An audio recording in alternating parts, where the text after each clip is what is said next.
Hey everyone, welcome back to the channel. Hope you're all doing well out there. And today we're going back to the 80s for a John Carpenter movie. But before we do that, do me a favor, like, comment, and subscribe.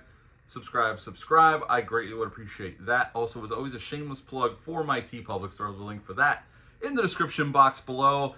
And it's the middle of July, but we're gonna, Halloween season is coming fast and furious. But John Carpenter's my favorite filmmaker. Today we're gonna talk about his second entry in his Apocalypse trilogy. And we're going to go through just some John Carpenter stuff. I've done a bunch in the past, but I'm going to go back and we're going to go back through them again. And I'm going to make a playlist of just John Carpenter movies from now going through Halloween. I don't know if we'll get through them all because there's other movies I want to review, of course. But we're going to start today with, again, his second installment of his Apocalypse trilogy, and that one is Prince of Darkness. Now, Prince of Darkness came out October 23rd of 1987. This is the movie he did right after Big Trouble in Little China. Big Trouble in China did not do very well at the box office, unfortunately, even though I absolutely love that movie, and it's become a cult classic. Now, he signed a 2-picture deal with Alive Movies to make 2 low-budget, independently made horror films. This was the first movie, and in the next year, 1988, he would release They Live. Again, this came out October 23rd, 1987. It's rated R. It's an hour and 42 minutes long. Had a budget of $3 million, and upon release that year, it made 14.1. So it did make some bucks compared to the budget. But again, this was John Carpenter going back to his independent roots. He wrote and directed this film, and in this film, we have a hell of a cast. Terry brought some people back that he's worked with a bunch of times in the past. Donald Pleasance plays a Catholic priest in this film. Victor Wong, he just worked with him on Big Trouble in Little China, and he brought him in here to play Professor Byrack. We have Lisa Blunt playing Catherine. We have James Parker playing Brian. We have Dennis Dunn, who Carpenter just worked with in Big Trouble in Little China, playing Walter. And a Carpenter staple is in this film. He'd go on to be in many, many films in John Carpenter's filmography, and that is Peter Jason, plays another professor that comes in on this research team at this old abandoned Catholic church. And that's pretty much where most of our movie takes place. They did shoot some of this at USC, Carpenter's alma mater. It's where he went to film school before he left to start making movies. But most of this movie takes place in an old abandoned church. This was all shot in and around Los Angeles. And this old priest dies. I love how Carpenter does his credits right at the beginning. We're seeing scenes, and then it flashes to a credit card, title card, and then we see some more. And it takes a while to get through the credits, but I like the way he does it here. With that awesome John Carpenter score. It's another banger score from John Carpenter, as you would expect by this point in his career. And we come to find out this priest dies that's been looking over something in this old church, this old Catholic church. And he was the only one there. And nobody in the rest of the church really knew what was left there, at least in present day, in the 80s. And here, this vat of green liquid that's spinning is in the basement. And what is within that container pretty much contains the anti-God or the anti-Christ. And Donald Pleasance's character goes to Professor Byrack and asks him to come in and take a look at it and help him figure out what exactly is this liquid. And pretty much they bring this team in, his students, and then this other team, Peter Jason's team, comes in as well, and they're doing tests on it. And they find out that it's like 3,000 years old, and it has a lot to do with quantum mechanics as well. And there's a lot of theological discussions along with scientific discussions. This is definitely Carpenter melding science and religion into one, which he was very obsessed with at the time. And pretty much it is the anti-God starts taking over some of the students. We kind of get some zombie action or possessed action. And pretty much at the end of the film, they defeat the anti-God, at least they think, by trapping it. Lisa Blunt's character pushes the one woman who pretty much is becoming the anti-God with some really cool makeup effects and pushes her into this mirror. Donald Pleasance's character smashes it with an axe, and we think that's the end, but there's always a stinger in a Carpenter movie. It's not exactly a happy ending, and because there's this dream they set up through the movie that Carpenter actually shot on VHS tape and then played it on the TV and filmed it that way. That's how they made that. And at the end, Brian wakes up from a nightmare, but Lisa is in it. Or Catherine's in it, sorry. Lisa Blunt's character, Catherine, is in it. And he wakes up in a cold sweat, and we see him reaching towards the mirror, and that's the end of Prince of Darkness. So what do I like about this film? Well, I'll say right up front, Carpenter I mean, he's my favorite horror director, and he's one of my favorite filmmakers, period. What Carpenter excels at, and this movie proves it time and time again, is tone and atmosphere.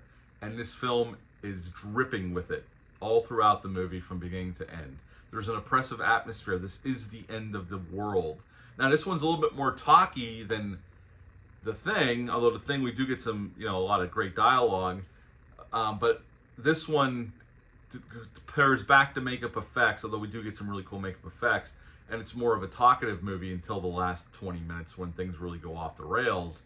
But there's a lot of interesting ideas. It's a very ambitious movie from Carpenter on a very low budget. It's amazing that he decided to do this ambitious of a movie on this low of a budget, but I think that works in its movie's favor. With a bigger budget and a different filmmaker, they might have been tempted to go a little too far, where Carpenter just sticks to the point the whole time. He sticks to the story he's created. He doesn't go outside of the pocket. Oh, I'm sure that's budgetary reasons.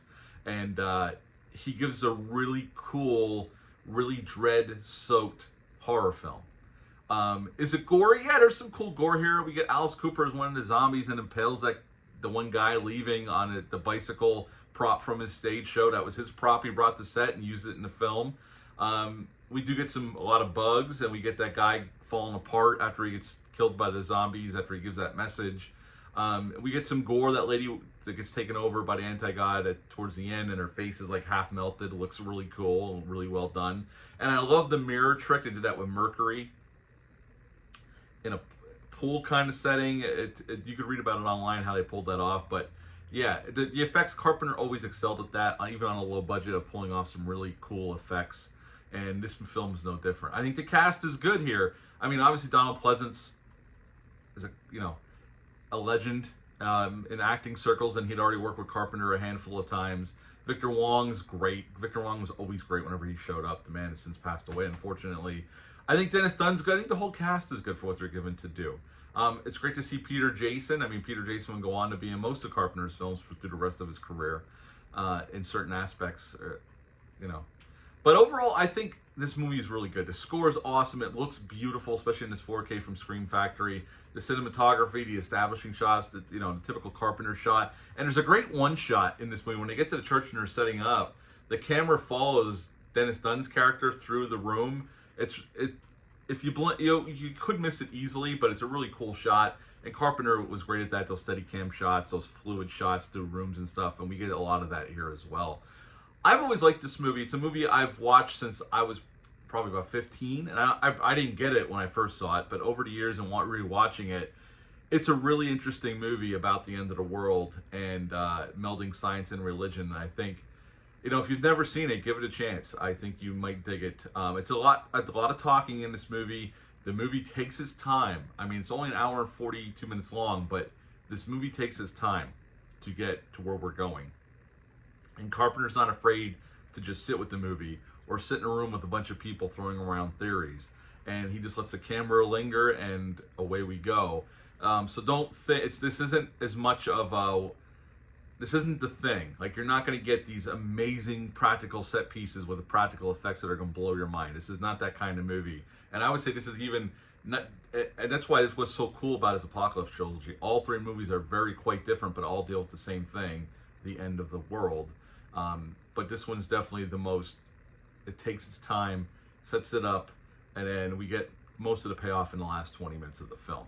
But yeah, I really like this film, so I'll rate it in a second. Again, Alice Cooper, his the producer on his records, he started Alive Films. And Carpenter, when he signed the deal, Alice Cooper wanted to visit the set, and Carpenter offered him a role of being one of the zombies in the film, which was really cool. This was shot in about 30 days. Again, just a $3 million budget. Carpenter going back to his independent roots. It did make some money, but it obviously found more of an audience once it hit home video, the video rental market and whatnot. At the end of the day, I really like Prince of Darkness, and I would give this John Carpenter film a 9 out of 10.